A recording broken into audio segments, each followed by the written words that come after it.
Sikat na reggae artist sa bansa, pumanaw na dahil dito. Ikinagulat at labis na ikinalungkot ng maraming tagahanga ang pumasok na balita nitong araw ng Biyernes, December 8, 2023. Pumanaw na ang isa sa iconic singer na tinaguriang Bob Marley ng Pinas na si Kokoy Baldo dahil sa isang hindi inaasahang aksidente sa daan. Talaga nga umanong hindi natin masasabi kung ano ang magiging kawakasan ng buhay natin, gaya na lang ng sinapit ng former The Voice of the Philippines Season 2 finalist, kaya't labis ang pagluluksa ngayon ng kanyang mga kaanak, mga fans at mga kaibigan. Ayon sa pag-uulat ng pulisya at sa live news ng K5 News FM Bacolod 103.9, napag-alamang na aksidente ito habang minamaneho ang kanyang motorsiklo bandang 1:30 AM ngayong araw. Base umano sa testimonya ng mga taong nakasaksi na di umano nag-attempt itong mag-overtake sa isang pick-up truck na siyang naganap sa kurbadong highway ng Circumferential Road, Purok Tultugan, Barangay Mandalagan, Bacolod City.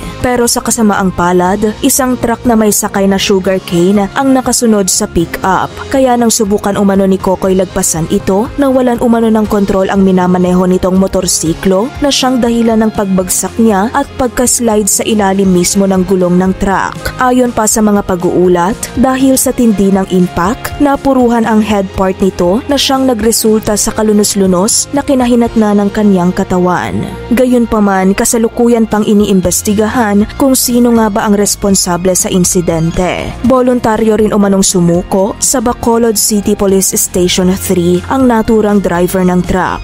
Sa kabilang banda, matatandaang hinangaan si Kokoy dahil sa natatanging galing nito bilang reggae artist. Kaya naman hindi rin malilimutan ang mga likha nitong reggae songs na talagang tinangkilik ng publiko. Remarkable din ang pagsali nito sa The Voice of the Philippines noong 2014 na kumanta ng One Day at nakilala dahil sa kakaibang estilo nito sa pagkanta at sa pagtanghal sa entablado ng nakapaa. Samantala, narito ang mensaheng pakikiramay ng ilang netizen.